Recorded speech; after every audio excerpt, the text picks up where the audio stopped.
Hi everyone and welcome to a new video on the CBI channel. In this tutorial series we're creating a full stack application using Python Django in the backend and React.js in the frontend. And what you're seeing on the screen right now will be the end product after this tutorial, where we have an interactive navigation menu with different items, tables that can show the data to the user, and also options to create, edit, and also delete records. Now, this is not the first video in this series. We've already done one before in which we set up our Python Django backend. In this video, we're going to continue and we're going to create our React.js frontend and also make sure that the backend and frontend can communicate with each other. And that will provide us with a good basis to then develop all of the functionalities that I showed you at the start. Now, to do that, we're going to be following 6 steps. We're going to start by introducing Vite, which we can use to create our React application. Then we're going to be creating our React project and start our front-end server to check out the results. After that, we need to connect the front end to the backend so that in the future we can exchange requests between the two. And to do that, we need to install Django course headers inside of our backend project. We need to add course headers to our installed apps and middleware. And as a last step, whitelist our front-end URL inside of the backend settings. So let's start with the first step, which is an introduction to Vite. Now, Vite is a tool that allows us to create all different kinds of front-end web applications. And on the website right here, you can see that it is the build tool for the web.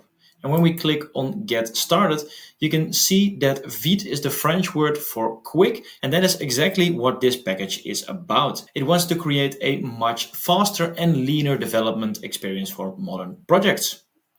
Now, with Vite, you can create all different kinds of front-end applications. You can see right here that it has React, but it also has options for vanilla, Vue, Preact, and some other options. But for this video, we want to be using it for React. Now, if we scroll even further down, you can see that creating your first Vite project is actually quite easy because we can do it with a single command. So let's create our React.js frontend by copying over this command for npm create vite at latest.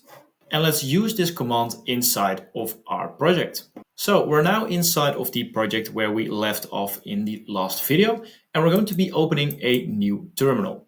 And that terminal can be in the top layer of our project right here. So we don't actually need to cd into anything.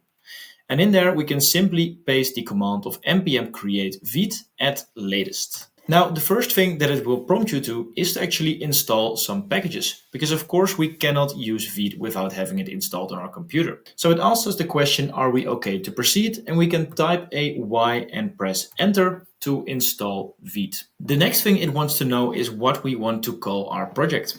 Now, in the previous video, we've already created a folder called backend for our backend code. And in this case, we are going to be calling it frontend.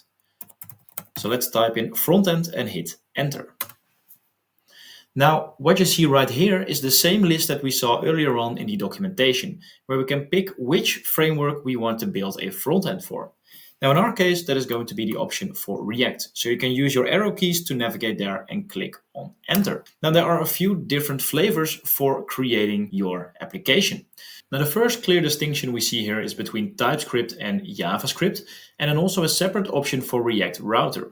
Now, in my project, I like to write in JSX, and I prefer JavaScript myself, so I will go for either JavaScript or JavaScript plus SWC, and that leaves us with the bottom 3 options. Now, the difference between the JavaScript and the JavaScript plus SWC is in the way that your project will be compiled. So the JavaScript option uses a very traditional way to compile your application. And the JavaScript plus SWC, which means Speedy Web Compiler, is actually an alternative, and that option is supposed to bring you a little bit of a better performance and a faster application. So the JavaScript option will probably compile with Babel, whereas JavaScript plus the Speedy Web Compiler will use Rust underneath the hood. Then we also have a third option, which is React Router, and that provides the option to have your React application fully managed by React Router instead of using React Router only as an install inside of your project. Now, in this case, I'm going to go for JavaScript plus the Speedy Web Compiler because that is what I tend to always use, and a Speedy Web Compiler tends to be good for the performance. But I think you will be fine if you follow along with either one of the other options. So let's select that one and click on enter. Alright, so it has now created a front-end folder on the left-hand side, and you can see that it has quite some content in there.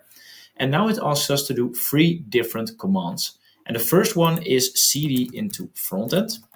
Then it wants us to do npm install. And that's going to take care of some of the installs that are going to be required. And after the installs are complete with 0 vulnerabilities, we can actually already start our server by doing npm run dev. And that means that we have successfully completed the first step of starting our server. So now let's go to this address and see what we get. Okay, you can now see that we have our application running with Vite plus React, and it has some basic stuff with the counter right here. And over the course of the next videos, we will of course transform this drastically so that we have the end result that I showed you at the beginning of this video. And now inside of our project, you can see that we have a backend and we have a front-end folder, but there's actually nothing which allows the communication between the two. And you can imagine when you're building web application that Django is not going to allow requests from any source coming in. So we need to tell our backend that our front-end can actually make requests and make connections and get data. So to do that, we are going to be using a package called Django course headers. And right here in the documentation, you can indeed see that adding course headers to your project allows resources to be accessed on other domains. And that is exactly what we're looking for because our front-end URL is hosted on localhost 5173, which is a domain on its own, and our backend is hosted on the localhost 8000. And also when you deploy these type of applications, they will always be on other domains. So using course headers will allow you to whitelist those domains and make sure that they can communicate with each other. Now, establishing Django course headers inside of our backend project is really simple, but we start, as always, with an install. So here you can already see we need to do python/m and then pip install Django course headers. So I'm going to copy over this command, and inside of our project, we're going to open a new terminal. And we need to cd into the backend folder because that is where our backend is living. And we also need to activate the virtual environment that we've created in our last video. So we do venv/scripts and then /activate because we always want to install all of the packages in the virtual environment to track those versions. And then we can paste in the command of python-m and do the pip install of Django course headers. Now to make sure that the package of Django course headers is working correctly inside of our project, we need to make some changes to our settings because we need to add the Django course headers to the installed apps and also to the middleware. So we're going to go to our backend folder and then to CRUD and then to our settings.py file. And if we then go to the documentation, you can see that we need to add course headers to the installed apps. So we can copy this over again or just type it in. And in the installed app section of our settings.py file, we are just going to put that below the static files. And let's also make sure that these are the same because that is going to annoy me. And now the course headers are successfully added to our installed apps. And the next thing that we also need to do is make sure that we get the middleware in there. And you can see that we need course headers.middleware.course middleware, and we need to place that above the common middleware. So I'm going to copy over this string, and inside of our project, we're going to be looking for the common middleware, which is right here, and place it just above it. And also here, I'm going to make a small change to the parentheses. It's not going to affect you in any way, but I like it. And now we can save it. And just like that, the course headers should successfully operate within our project. Now, the last step is actually to tell our project which domains can access our backend folder and can make requests and get the data. And also in the documentation that is described quite clearly because you can configure it using allowed origins, course allowed origin regexes, which are regular expressions, and also you can enable all origins to have access. And that can be very beneficial if you want to share your data or make requests with anyone. Now, in our example, we want to grant some specific domains access to our backend. And to do that, we can use the first one, the course allowed origins.